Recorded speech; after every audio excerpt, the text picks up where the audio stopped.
Hi, I'm Kathleen Jasper, and today's a bit of a story time. I'm going to talk to you why I left public education, how I did it, and what has transpired over the last 10 years. Let's get started.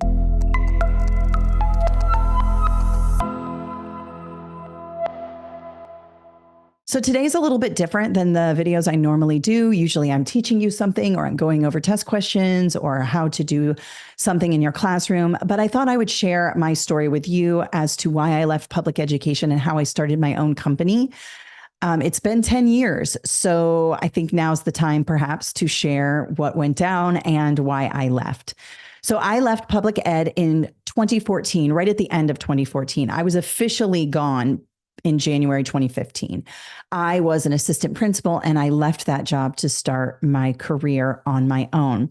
And it's funny because a few things happened when I got the position as an assistant principal. So I was very excited. I wanted this position. I had lobbied my principal to get it. I had gotten the extra certification I needed. I was in the doctoral program, all of the things that you're supposed to do when you want to be an assistant principal.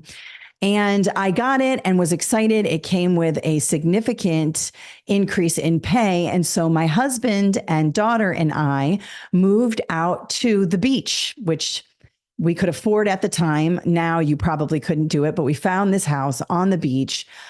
It was a stilt house. It was a little bit off the beach. It was on the back bay, but still within walking distance, right across the street to the beach. It was amazing. And so I'm living in this house on the beach. I have the job that I've always wanted. And little did I know, within just a few months, I would leave my assistant principal job. Now, I had been an assistant principal by this time. Now I was going into my third year. So once I moved to the beach, it was about year 3 as being an assistant principal. And what happened was being on the beach inspired me to not want to work in public education anymore. I was, doing these long walks on the beach, thinking about my life, thinking about what I wanted. And I realized that I didn't want to do that anymore. I was kind of going through a bit of a crisis personally when it came to my job. Looking back now, I was probably having a nervous breakdown. I was working constantly. I know teachers feel that they work all the time, and you do. But as an assistant principal, I worked 10 times more than I ever did as a teacher. I was a high school assistant principal, so I was at every football game, every soccer game. My principal was really good at divvying out duties, so we didn't have to be there every single night, but it was a lot of nights away from my daughter and husband. It was exhausting. And then on top of that, I was dealing with discipline at school. I was the discipline AP, and that came with a lot of heartache and awareness of bad things happening in people's lives. I saw students acting out because their parents were deported in the middle of the night and they were totally distraught and upset. I saw, things that happened between and among students regarding abuse, child abuse, things like that. It would just weighed on my soul. It was really hard for me to deal with that because when you're dealing in discipline, you're picking up the phone, you're calling parents, or you're calling foster parents, and you start to understand more about the story of students. And a lot of students have very traumatic stories, and it was getting to me. Also, just the job itself was very taxing. And so I'm on the beach, being inspired by the beach to quit my job. And I am one of those people who does not really think about the risks. I'm more of the jump into the deep end head first, then really kind of wade in the water and see what's going on. It's just my personality. So I made a decision to leave my job pretty quickly after starting to feel these emotions about my job. Whether that was the right idea or not, I don't know, but it was what I did.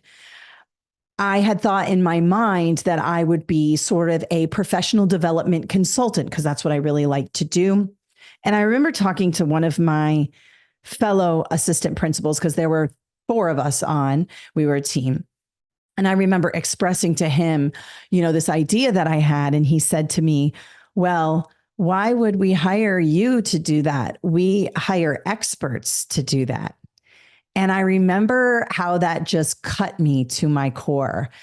because I thought of myself as an expert in that area. I might not have had a fancy company to go with it, but I had been working in professional development for the last like 5 years, developing all of these trainings and working with teachers and figuring out what works. And I considered myself an expert in that area. And when he said that to me, it hurt my feelings, but it also lit a fire under me. When someone says that I cannot do something, that is when I kick the door off the hinges and say, hold my beer. Here we go.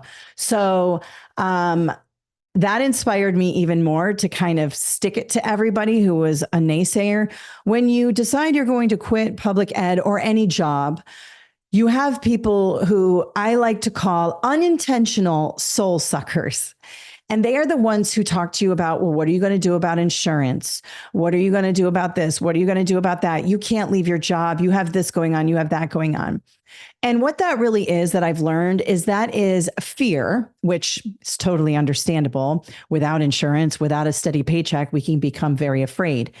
But it's also a way for people to kind of cut down your ambition in order for them to feel better. Because I have found that a lot of people want to leave public education. A lot of people want to start their own companies, and they don't because of the fear. And so they communicate those fears onto others who are doing it.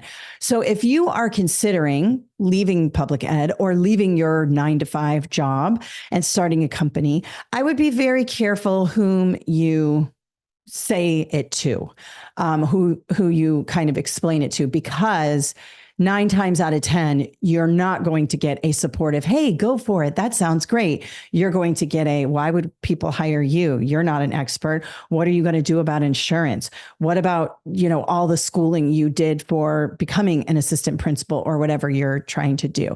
So just be careful who you tell. And when you get a person, a naysayer or a soul sucker, like I like to call it, use it towards motivation. So that's what I did.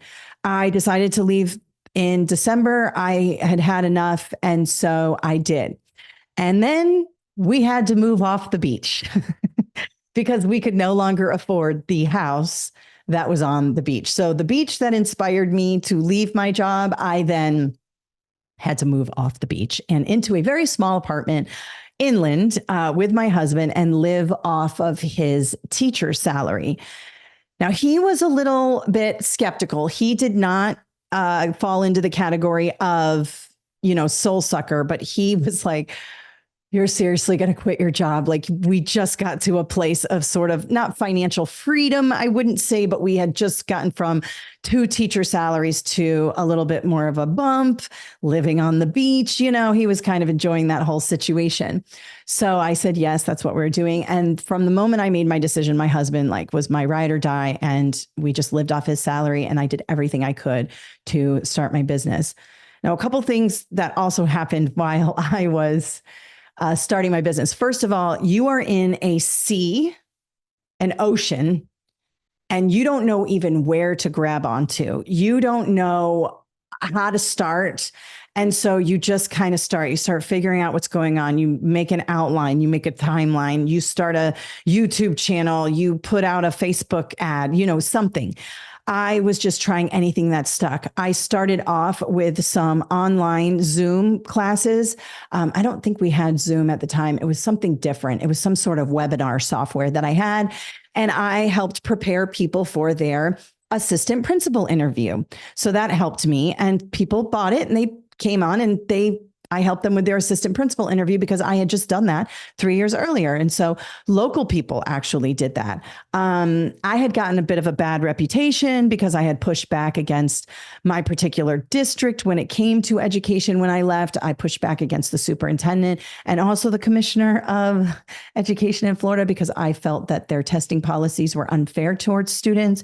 And I became part of the opt-out movement along with working on this business. And so not many people really wanted to be associated with me when it came to my local teaching friends. I kind of broke away from the machine and then criticized the machine. And so when people are trying to move up in their careers, they're not going to sit next to you at a school board meeting. So It was fine. Again, I was going through a bit of a crisis. I was pushing back. I was angry. So I had this blog on the side where I kind of criticized the current policies. And then I was also trying to build this business where I could monetize it and make money in order to at least contribute to my household income. And it was slow going at first. I decided that if I could make $50 a week and it was consistent, that I would feel like I was actually doing something. And, $50 a week is not much at all. But if I could make a consistent $50 a week, I would feel like, okay, we're on the right track. Again, no insurance for me. My husband had insurance and had my daughter on them, so they were protected. But I was kind of out there in no man's land on my own. And it was fine. If I had to go to the doctor, I just paid cash. It actually ended up being a lot cheaper, not to, dissuade anybody from getting actual insurance. But I will tell you, if insurance is holding you back, if you don't have any major diseases or problems with yourself, you can come off insurance for a little bit until you can afford to get your own insurance. But I'm just saying that. So I'm out there, no job. Everybody is going to work. That's one of the things that really messed with my head. So I would still work. I made a decision that I was going to work the hours that I had been working, but I was going to be doing it for my own company. Obviously, I wasn't getting paid very much. I was barely making it. But I thought if I could take the time that I worked in public ed, at least, 8 to 3 or 8 to 5, right? Or whatever.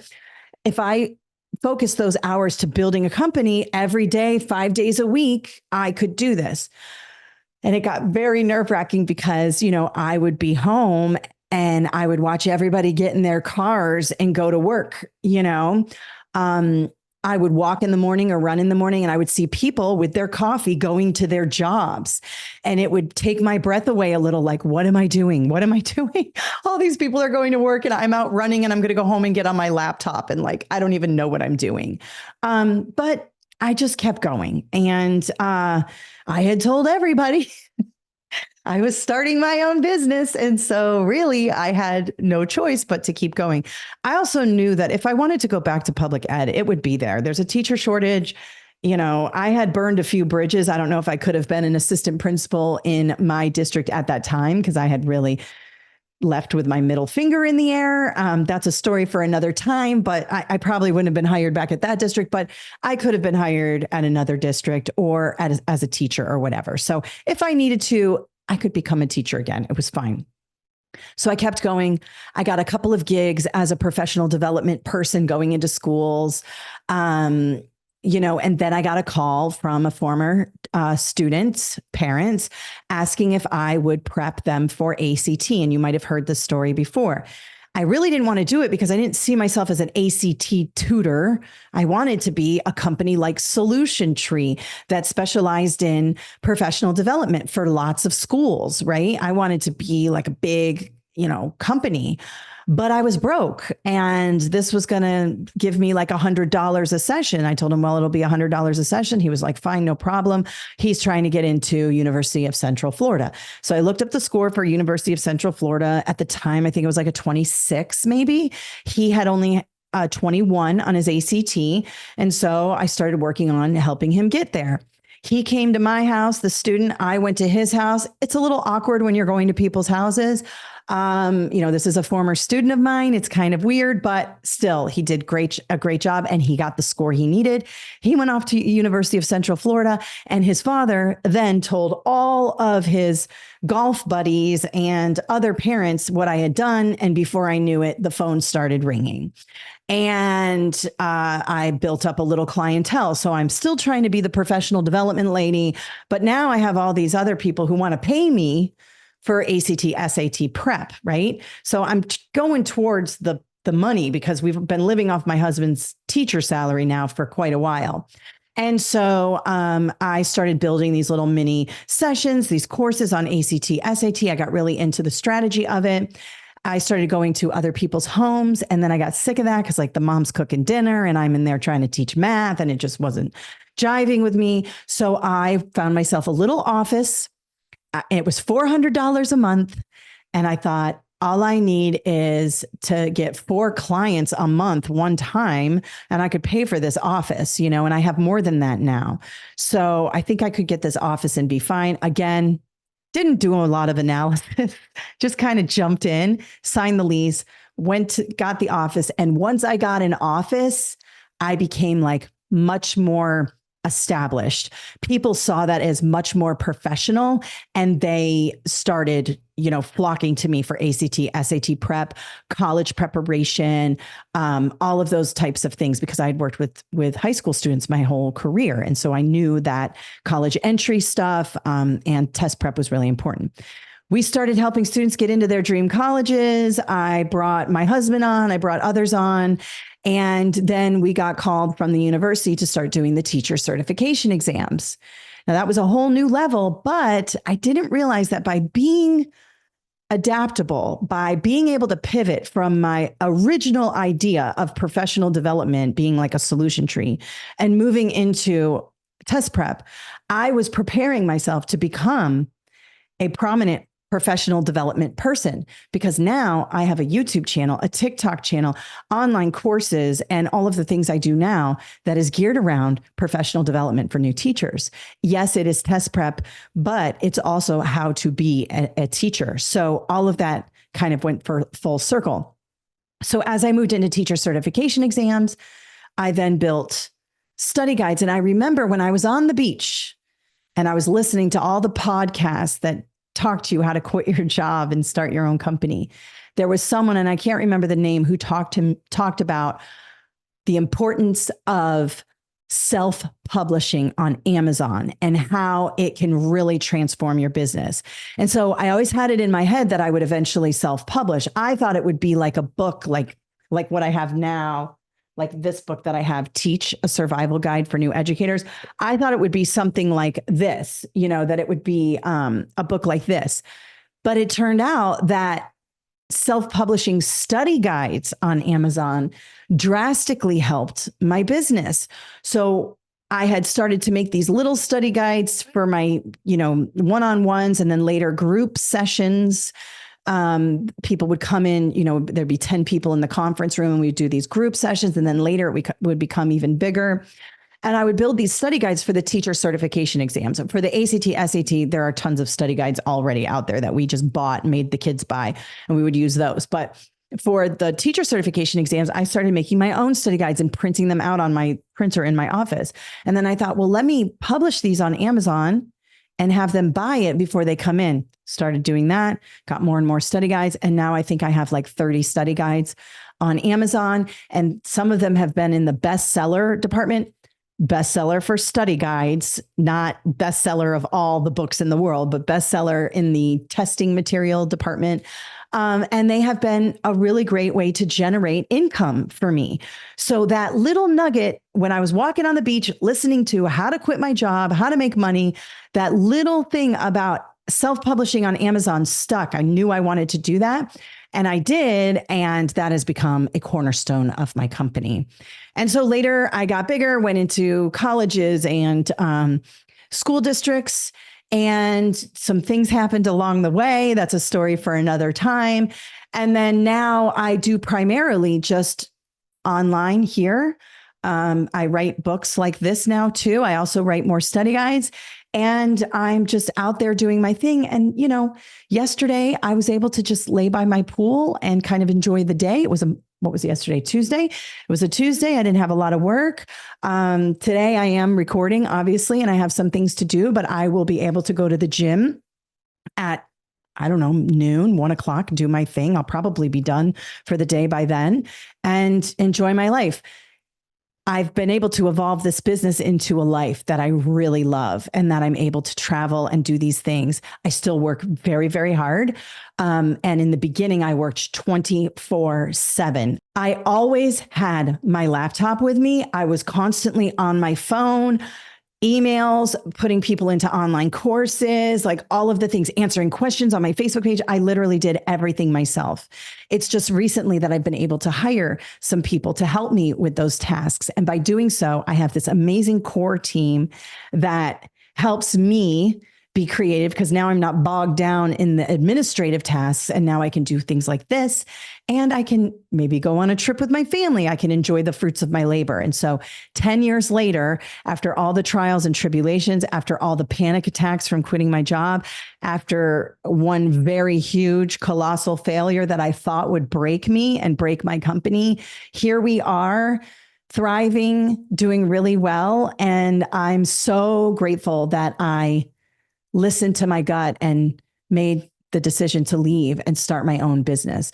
Now, not everybody is like that. You might want to start something on the side and just do, maybe tutoring with your Zoom link, or going to the local library and helping students learn to read, or something like that, or something bigger. I don't know, whatever. I recommend just trying it. Nothing is going to happen by trying it. You are going to put yourself out there. People are going to say, oh, can you believe her? Do you believe what she's doing? She thinks she's something. Oh, she's going to start her own company. You know what? Who cares? Don't listen to the soul suckers. Do your thing and try it. If you have a desire to use your skills that you've learned as an educator, whether it be as a teacher, an administrator, a curriculum person, whatever it is, get out there and try it. There are so many tools. YouTube has been instrumental in helping me get out there and helping sell my products. You see a video of me doing math, you trust me, you buy my math book. That's how it works. Self-publishing on Amazon, having those royalties come in each month and growing the catalog bigger and bigger each year has been instrumental. TikTok has been amazing, has helped me kind of grow my audience that way. The webinars I do every Saturday, the free webinars where I teach skills using my study guides, we get anywhere from 100 to 200 teachers live, and sometimes well over 1,000 who sign up. Building an email list, building a social media following, using graphics, using video, all these things I learned, building an LMS, a learning management system, on how to house my courses and bring people in after they've logged in, coding, all of it. I've learned it all because I started from zero on my laptop trying to figure it out. And now I have this business. It also took 10 years to get to this point. And lots of peaks and valleys. People think, oh, I'm going to start my business. It's going to be straight to the top. It is not. It is not. It is scary. It is full of heartache, small wins, excitement, also just falling flat on my face. Sometimes putting yourself out there where the press can write about you, or the other people can comment. You have to have a thick skin. All of this is just part of being a business owner. So I don't know. I just thought today I would share that little story. If you have questions about anything along the way, for example, self-publishing on Amazon, or how to build an online course, or any of that, I'm thinking about doing more videos like this. Some of you have asked for it. So yeah. Just thought I would share that today and deviate a little bit from the math questions or teaching reading questions that I normally do here. And I'm just so glad that you have sat through this video, and I appreciate you being part of this community. So if you have any questions or concerns, you can throw them in the comments below. Thank you so much for watching today, and have an awesome day.